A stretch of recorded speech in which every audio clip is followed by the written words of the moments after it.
வணக்கம் மக்களே. Champions trophy league மேட்சஸ்ல almost முடிஞ்சிருச்சு. ரெண்டு பெரிய ரைவல் மேட்சஸ் பார்த்துட்டு வந்திருக்கோம். India versus Pakistan and Australia versus England. அந்த மேட்சஸ்லாம் எப்படி போச்சு? அடுத்து இன்னும் ஒரே ஒரு குரூப் மட்டும் தான் இன்னும் பெண்டிங். செமிஃபைனலிஸ்ட் யாருன்னு கன்ஃபார்ம் ஆகாமல். ஸோ அது யார் செலக்ட் ஆவா, அடுத்த மேட்சஸ்லாம் எப்படி இருக்கும், இது எல்லாமே நம்ம பாய்ஸோட டிஸ்கஸ் பண்ணுவோம். வாங்க ஸ்டார்ட் பண்ணலாம்.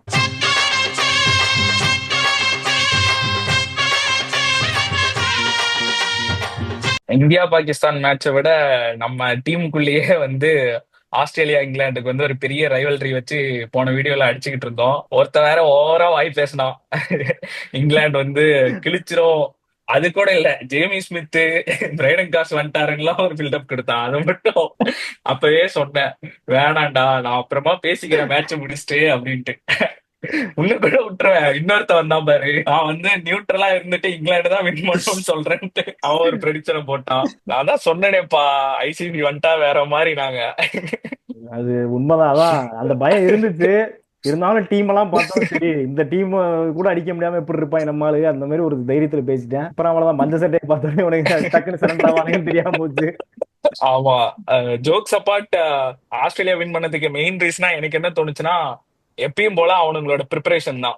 அவனுங்க ஃபுல்லாவே இப்ப மேட்சுக்கு முன்னாடி பிராக்டிஸ் பண்றப்பவே பிச்சை பயங்கரமா ரீட் பண்ணிருக்கானுங்க. முன்னாடி நாள் பிராக்டிஸ் பண்றப்பவே நைட் டியூ ஃபேக்டர் அதிகமா இருக்கு. ஸோ செகண்ட் பேட்டிங் எடுத்தோம்னா கண்டிப்பா நமக்கு சேசிங் எவ்வளவா இருந்தாலும் ஈஸியா இருக்கும், பவுலிங் கஷ்டமாயிடும் அப்படின்னு சொல்லிட்டு ஃபர்ஸ்டே ஒரு கிளியர் மைண்ட் செட்டோட பிக்சர் ரீட் பண்ணிட்டு தான் உள்ள வந்திருக்கான். ஸோ அதுக்கு தகுந்த மாதிரி தான் அவங்களுக்கு அந்த ரிசல்ட்டும் கிடைச்சிருக்கு.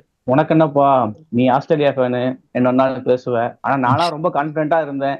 இங்கிலாந்து ஓப்பனிங் ஃபர்ஸ்ட் பேட்டிங் எடுத்த உடனே. ஆனா என்ன அன்எக்ஸ்பெக்டடா அங்க சால்ட் அவுட் ஆயிட்டாரு. அதான் சால்ட் விக்கெட் பத்தி பேசணும்னா அலெக்ஸ் கேரியோட கேட்ச பத்தி பேசி ஆகணும். ஏன்னா சால்ட் அதுதான் கேம் சேஞ்சிங்கா இருந்துச்சு. அதெல்லாம் வேற லெவல். அது பிலிப்ஸ் பிடிச்சார்ல கேட்ச், அந்த அளவுக்கு ஈக்குவலான ஒரு கேட்ச் தான் அதுவும்.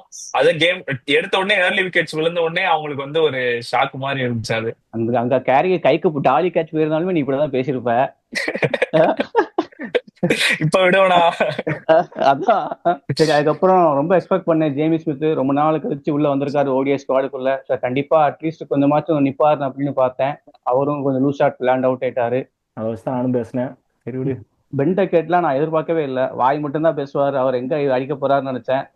ஆனா அவர் செமையா விளையாண்டாரு. ஆனா அவருக்கு என் தலைவன் ரூட்டுமே செமையா பார்ட்னர்ஷிப் கொடுத்தாரு.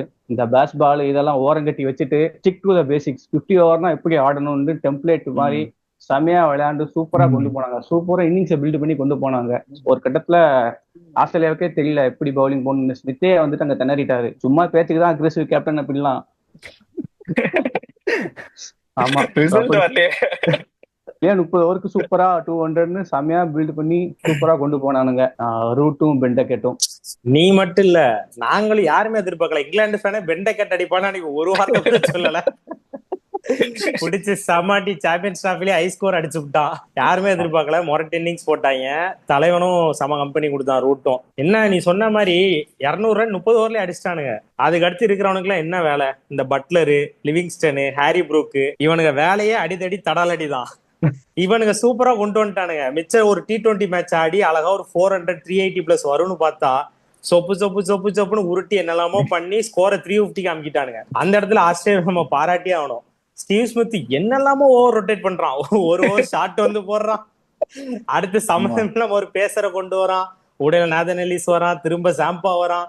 என்ன ரொட்டேட் தெரிஞ்சுதான் பண்றானா இல்ல என்ன பண்றான்னு எனக்கே கொஞ்சம் கன்ஃபியூஷனா இருந்தது. அதான் பெரிய சைக்கோ பேர், குட்டி சைக்கோட்ட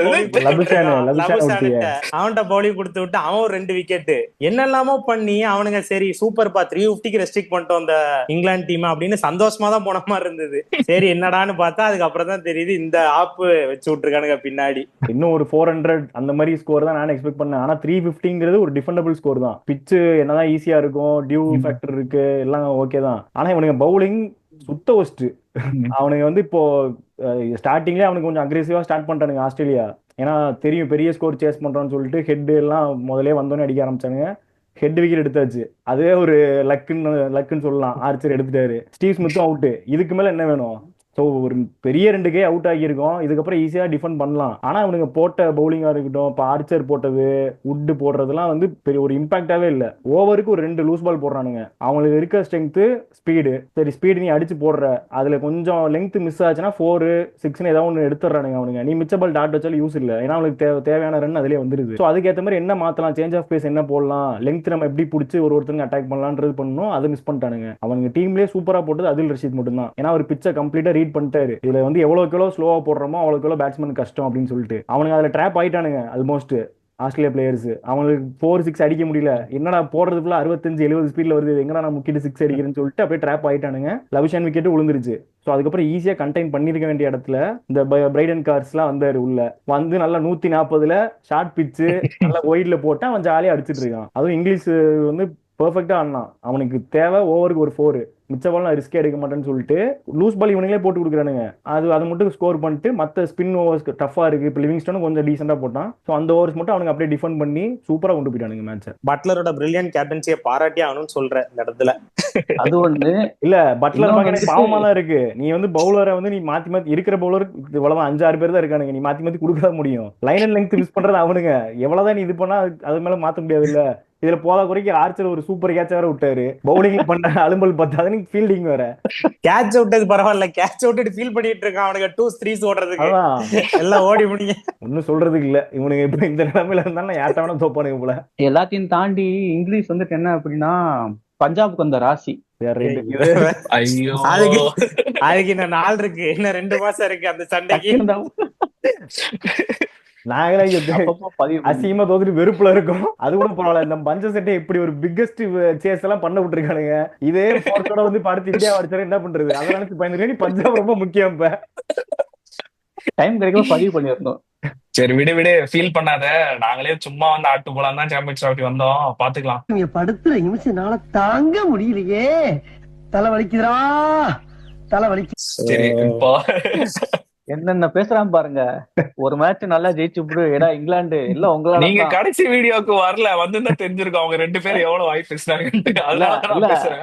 அதுக்குதான் அவங்கள சொல்றேன், நீங்க விட்ட வாய் தான். சரி ஓகே, அடுத்து பிக்கஸ்ட் ரைவல்ரியான இந்தியா பாகிஸ்தான் மேட்ச் பத்தி பாத்துருவோமா?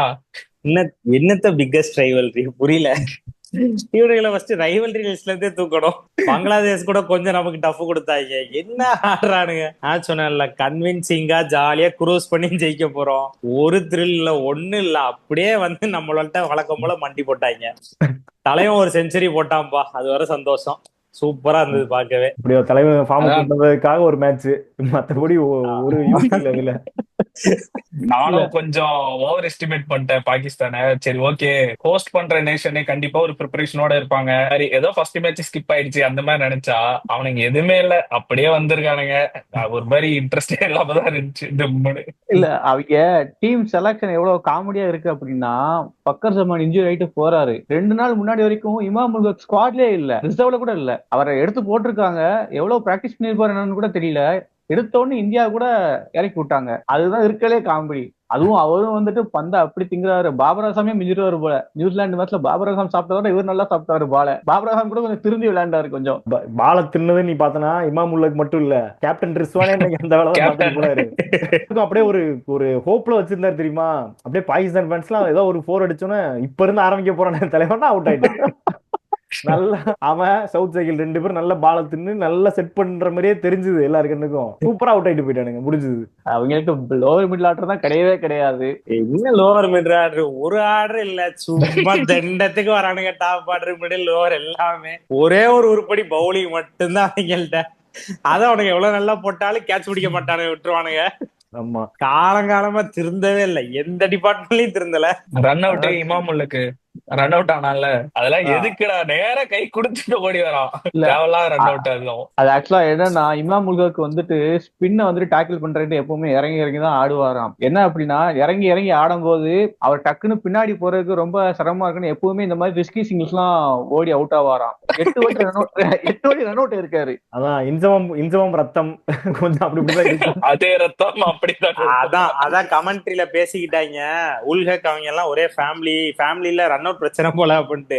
சுனில் கவாஸ்கர் தான் ரன் அவுட்ல பிரச்சனை இல்ல, ஃபேமிலிக்கு ஓட தெரியாது அவ்வளவுதான், ஆமா சிம்பிளா போட்டு முடிச்சிட்டாரு. இல்ல இன்சமாம்காச்சும் பேட்டிங் டெக்னிக் தெரியும். அவர் ரன்னிங்ல தான் ஒரு வீக், அதை மட்டும் தான் வீக்னஸ் நம்ம தனியா எடுத்துடலாம். மத்தபடி அவர் பேட்டிங்ல நல்லா விளையாடுவாரு. இவர் ஜஸ்ட் அந்த ஃபேமிலியில பிறந்தேன்ற பேரை வச்சுக்கிட்டு இவர் பண்ற அட்டூழியம் தாங்க முடியல. அதான் நம்ம ஓவராலாவே எங்க பேட்டிங் வந்து டெக்னிக் இதெல்லாம் தாண்டி மைண்ட் செட்டே அங்க சரியில்லை. இப்போ என்னன்னா இந்தியா நல்லா தான் போடுறாங்க. ஆப்வியஸா இந்தியாவோட ஸ்பின்னர்ஸ் எல்லாமே தரமான ஸ்பின்னர்ஸ், குல்தீப், ஜடேஜா, அக்ஷர் பட்டேல்னு சொல்லிட்டு எவ்வளவுக்கு எவ்வளவு இங்க டஃபா இருக்கோ, சரி ஓகே உனக்கு பவுண்டரி எடுக்க முடியலையா, சிங்கிள்ஸ் எடுக்கலாம், நீ டாட் பால் தான் ஆடணும்னு கிடையாது. எல்லா டீம்லயும் லீடிங் பவுலர்ஸ்னு சொல்லி ஒரு 2 பேர் இருப்பாங்க. அந்த 2 பேரை நீ அடிக்கவே மாட்ட அப்படின்னா 20 ஓவர் முடிஞ்சு, நீ எங்க இருந்து அப்புறம் ரன் ஸ்கோர் பண்றது? சிங்கிள் எடுக்க மாட்டேன், 4 அடிக்க மாட்டேன், நீ எதுவுமே பண்ண முடியாது. ஸோ அந்த மைண்ட் செட் தான் அவங்கள்ட்ட பிரச்சனையே. நான் அந்த மாதிரி சிங்கிள் கூட ஆட மாட்டேன், நான் அப்படியே ரொம்ப அப்படியே டிஃபென்சிவா ஆடிட்டு இருப்பேன் அப்படின்னா மொத்தமா அந்த இடத்தையே க்ளோஸ் பண்ணிட்டாங்க மிடில் ஓவர்ஸ். இல்ல டிஃபென்சிவ்னா ரிஸ்கி ஷாட் போகாம நார்மலா ரொட்டேட் பண்றதா டிஃபென்சிவ் சொல்லுவானுங்க. இவனுங்க ஆடுறதுக்கு பேரு டிஃபென்சிவ்ல இல்லவே இல்ல. எனக்கு என்ன ஆச்சரியம்னா, இப்படி ஒரு டீம் இப்படி ஒரு மைண்ட் செட் வச்சுட்டு அவர் எப்படி பேட்டி கொடுத்தாரு ரிஸ்வான். துபாயில நாங்க தான் வந்துட்டு அப்பர் ஹேண்ட்ல இருக்கோம், இந்தியா கூட 2 மேட்ச் விளையாண்டு 2மே நாங்க ஜெயிச்சிருக்கோம், 3-0 ஆக்க போறோம்லாம் பேசிக்கிட்டு இருந்தாரு. நான் கூட கொஞ்சம் லைட்டா கொஞ்சம் பயம் வந்துச்சு எனக்கு, இன்னும் இப்படிலாம் பேசுறாங்களே அப்படின்ட்டு. எல்லாம் பேசுவானுங்க. மேட்ச் தோத்துட்டு வெளியே போயாச்சு, still we have chance, Bangladesh will beat New Zealand, என்னெல்லாமோ பேசிக்கிட்டு இருக்கானுங்க. அவ்வளவுதான், விட்டுருந்தா அவங்கள. முடிஞ்சு போச்சு. பிக்கெஸ்ட் ரைவல்ரி கணக்குலயே அவனுங்களை சேர்க்கவே கூடாது. அவங்களுக்கு இப்போ பிக்கெஸ்ட் ரைவல்ரி யார் தெரியுமா? பங்களாதேஷ் தான். அந்த ஒரு மேட்ச் மட்டும் தான் இருக்கு, ஹோம் கிரவுண்ட்ல நடக்க போகுது. அந்த ஒரு மேட்ச் தான் அவனுக்கு ஜெயிக்கிறானுங்களா, அதுலயும் பண்ண போறானுங்களான்னு பார்ப்போம். மத்தபடி அவ்வளவுதான் அவனுக்கு மேட்ரு. அதுலயும் பங்களாதேஷ் தான் ஜெயிக்க போறாங்கன்னு தோணுது எனக்கு. கொஞ்சமாவது டீசென்ட் ஆடுறாங்க. இவங்க 2 பேருக்கு பதிலாக ஸ்ரீலங்கா வெஸ்ட் இண்டீஸா வந்திருக்கலாம் போல, இன்னும் கொஞ்சம் இன்ட்ரெஸ்டிங்காவாச்சும் இருந்திருக்கும். இதுக்கு மேல பாகிஸ்தான் பேட்டிங்ல பேசுறதுக்கு ஒன்றும் பெருசா இல்ல. அவனுக்கு ஆடின ஆட்டத்தை கரெக்டா நம்ம இந்தியன் பவுலர்ஸும் சூப்பரா யூஸ் பண்ணி முடிச்சிட்டானுங்க, ரெஸ்ட்ரிக்ட் பண்ணிட்டானுங்க. அதான் உண்மையா சொல்ல போனா இந்த சீரீஸ்லயே செம போரிங்கான ஒரு பேட்டிங் செஷன்னா அது பாகிஸ்தான் பேட்டிங் செஷன் தான். வேற எதுவுமே நான் இப்படி தூக்கமே வந்துருச்சு, இவ்வளவு மட்டமா நான் பார்க்கவே இல்லை எந்த பேட்டிங்குமே. கடைசி வரைக்கும் அட்டாக்கே போகாம ஏதோ 240 தேர்த்தி எடுத்து விட்டானுங்க. ஆனா ஓகே, பவுலிங் கொஞ்சம் பரவாயில்ல, அவனுக்கு டீசென்ட்டா ஸ்டார்ட் பண்ணானுங்க. அதுவும் ஷைன் எஃப்ரிடி வந்து எப்பயுமே நம்ம ரோஹித் கூட ஒரு மேட்ச் அப் இருக்கும், நம்ம லாஸ்ட் இதுல கூட சொல்லிருக்கோம், அதே மாதிரி விக்கெட் எடுத்துட்டான். பட் கில் இப்போ இருக்கிற டச்ல வந்து எதுவுமே பண்ண முடியாது போல. செம்ம பேட்டிங், சூப்பரா டிரைவ் ஆடுறதுல இருந்து அது ஒரு ஏன்னா இப்போ நசீம் ஷாலாம் முதல்ல தான் கொஞ்சம் மூவ்மெண்ட் இருக்கும், அவன் பால் கொஞ்சம் பார்த்து ஆடணும். ஸோ அதெல்லாம் பெர்ஃபெக்டா ஆடிட்டு எது கரெக்டா ஈஸியா வருதோ அதை மட்டும் டிரைவ் ஆடி சூப்பரா கொண்டு போயிட்டு இருந்தாரு. கில்லோட விக்கெட் அது வந்து ஒரு மேஜிக்கல் டெலிவரி தான். அது வந்து அப்ராருக்கே தெரியாது எப்படி டேன் ஆச்சுன்னு. மேட்ச் எப்படி போய்கிட்டு இருக்க, எவ்வளவு கொழுப்பு இருந்தா அப்படி ஒரு செலிப்ரேஷன் பண்ணுவான். அவனுக்கு தான் மேட்ச்லயே இல்லையே, அவனுக்கு மேட்ச் அவேர்னஸ் 0 பாகிஸ்தானுக்கு. நம்ம ஒரு இடத்துல விக்கெட் எடுத்தா இதுல இருந்து எப்படி நம்ம அடுத்து நம்ம மூவ் பண்ணி ஜெயிக்கிறது, அதெல்லாம் எதுவுமே கிடையாது. விக்கெட் எடுத்துட்டோமா ஆச்சா உச்சான் செலிப்ரேட் பண்ணி அடுத்து உள்ள பிளான மறந்துரு. எடுத்தது 9வது விக்கெட் மாதிரி ஒண்ணு அதுக்கு இருக்கணும், இல்ல டார்கெட் 400 500 இருந்தா ரன்ஸ் நிறைய இருக்கு அடிச்சு செலிப்ரேட். மேட்சே முடிய விராட் கோலி இருக்கான், பின்னாடி அவ்வளவு பேட்டிங் இருக்கு, என்ன மைண்ட் செட்னே புரியல அதெல்லாம். அதான் அவனுங்க அது போக விராட் கோலினாலே அவனுங்க ஆர்மர் எல்லாத்தையும் கலட்டி வச்சிருவானுங்க போல, நீங்க பவுலிங் வராது எதுவுமே வராது அப்படின்னு சொல்லிட்டு அந்த மாதிரி தான் இருக்கானுங்க. உண்மை சொல்ல போனா அந்த அப்ரார் மட்டும் தான் கொஞ்சம் டீசெண்டா போட்டிருந்தா, விராட் கோலியும் யோசிச்சுட்டு இருந்தாப்ல இப்ப ஆடலாமா இல்ல அப்படியே டிஃபெண்ட் பண்ணி இது பண்ணலாமான்னு சொல்லிட்டு அப்படியே டீசெண்டா கொண்டு போயிட்டு இருந்தாங்க. நடுவில் ஃபாஸ்ட் பவுலர்ஸ் வந்தாலே நம்மளால அடிக்க ஆரம்பிச்சிடறாரு. அவங்களால இப்ப யோசிக்கணும், சரி ஸ்பின்னு தான் கொஞ்சம் இன்னும் டஃபா இருக்கு, ஸோ அதை வச்சே நம்ம எப்படி கோலியை ட்ராப் பண்ணி விக்கெட் எடுக்கலான்ட்டு அந்த ட்ராப்பும் பண்ண தெரியல. ஸ்ரேயாஸ் ஐயர் செமையா சப்போர்ட்டிங் ரோல் ஆனாரு. அவர் எப்பவுமே நம்ம எல்லாரையும் ஒண்ணு மேல ரோஹித் சர்மா இல்ல கோலியை பேசினா ஸ்ரேயாஸ் ஐயர் மட்டும் அப்படியே காணாம போயிடுறாரு, இல்ல கில்ல பேசுறோம். எல்லா நல்ல இன்னிங்ஸ் பார்த்தேன்னா ஸ்ரேயாஸ் ஐயர் சூப்பரா ஒரு பெர்ஃபார்மன்ஸ் கொடுத்து அவர் தான் அந்த பிரிட்ஜ் மாதிரி ஒன்னு கனெக்டே பண்ணி விடுவார் வெற்றியை நோக்கி. அதே மாதிரி வழக்கம் போல பண்ணி விட்டாரு, சூப்பர் ஒரு இன்னிங்ஸ் வரும். இவ்வளவுத்தையும் பண்ணி நல்ல ஒரு ஸ்ரேயாஸ் ஐயர் அடிக்க விட்டானுங்க. கோலி நல்லா அடிச்சு 80 தாண்டி போயிட்டு இருக்காரு. அப்போ வந்துட்டு அவர் வந்து 100 அடிக்க விடாம தடுக்கிறானுங்களாம். இருக்கிறது இன்னும் 20 ரன் தான் அடிச்சா வின்னு இருக்கு. விராட் கோலி 15 ரன்ஸ் அடிச்சா செஞ்சுரி. அப்போ வந்து ஓய்டு போட்டுட்டு இருக்கானுங்க, ஏதோ பெரிய டாக்டிக்கலா பண்றன்ற பேர்ல. நீ ஆப்போனன்ட் பண்றத சொல்ற, நம்ம சைடே அடிக் பாண்டியா வந்து என்ன பண்ணோம்? அதான் எனக்கும் அந்த டவுட் இருக்கு, செஞ்சுரி அடிக்க கூடாதுன்னு சொல்லியே அடிக் பாண்டியா மேல இறக்கி விட்ட மாதிரி. விராட் கோலி செஞ்சுரி மூமெண்ட் வந்து நம்ம கண்டிப்பா சொல்லணும் இந்த இடத்துல. அது வந்து இத்தனை பேர் தடையும் மீறி அவர் செஞ்சுரி போட்டிருக்காரு. வெளியே டக் அவுட்ல இருந்து தலைவன் எல்லாமே பண்ணிட்டு இருந்தாங்க. அதாவது அக்ஷர் பட்டேல் மட்டும் தான் சப்போர்ட், ஓகே நீ செஞ்சுரி அடின்னு சொல்லிட்டு அவர் சிங்கிள் எடுத்து கொடுத்துட்டு இருக்காரு. இதை மீறி செஞ்சுரி போட்டது வந்து அதான் நம்ம ஃபேன்ஸ் மொத்த இந்தியாவோட பிளேயர்ஸ் தான் அதுல இருந்திருக்கு அந்த செஞ்சுரி மூமெண்ட்ல. இந்தியாவோட பாகிஸ்தான்ல நிறைய பேர் வந்துட்டு அதுக்குதான் வேண்டிட்டு இருந்திருக்காங்க போல. அவனுங்க எல்லாம் அப்படியே இந்தியா ஃபேன் ஆயிரும்னு நினைக்கிறேன். பழைய நாங்க ஒரு காலத்துல இந்தியால இருந்தா பிரிஞ்சு வந்தோம், நாங்க பேசாம இந்தியா மேட்சே பாத்துருவோம்னு சொல்லி அவனுங்க எல்லாம் இங்க வந்துருவான்னு நினைக்கிறேன். செம பில்டப், செம ஹைப்பு, ஏகப்பட்டது கொடுத்து சாம்பியன்ஸ் ட்ராஃபி இது நடந்ததுலேயே ஒன் ஆஃப் த மொக்கையஸ்ட் மேட்ச் இந்தியா வர்சஸ் பாகிஸ்தான் தான். ஒரு ரைவல்ரி என்னன்னா ஒரு எபிக் மேட்சா அமைஞ்சிருச்சு. இன்னொரு ரைவல்ரி செம மொக்க மேட்சா அமைஞ்சிருச்சு. அதான் இந்த 2 ரைவல்ரி பத்தி நீங்களும் உங்களுக்கு என்ன தோணுது? இனிமே பெரிய ரைவல்ரியா இந்தியா பாகிஸ்தான் முதல்ல கன்சிடர் பண்ணலாமா? இதை முதல்ல நீங்க கமெண்ட்ஸ்ல சொல்லுங்க. ஆனா உண்மையை சொல்ல போனா ஒரு நல்ல மேட்சா, ஒரு இந்த சீரீஸோட பெரிய மேட்சா அமைஞ்சிருக்க வேண்டியது Australia vs south Africa match தான். ஏன்னா சாம்பியன்ஸ் டிராஃபி வரலாற்றிலே இப்பதான் ஃபர்ஸ்ட் டைம் அவங்க ஃபேஸ் பண்றதா இருந்துச்சு. அந்த மேட்சும் இப்போ மழை வந்து சோலி முடிஞ்சிருச்சு. அதனால நம்மளும் இதோட கடையை சாத்திடுவோம். அலா கலாஸ் கலாஸ்.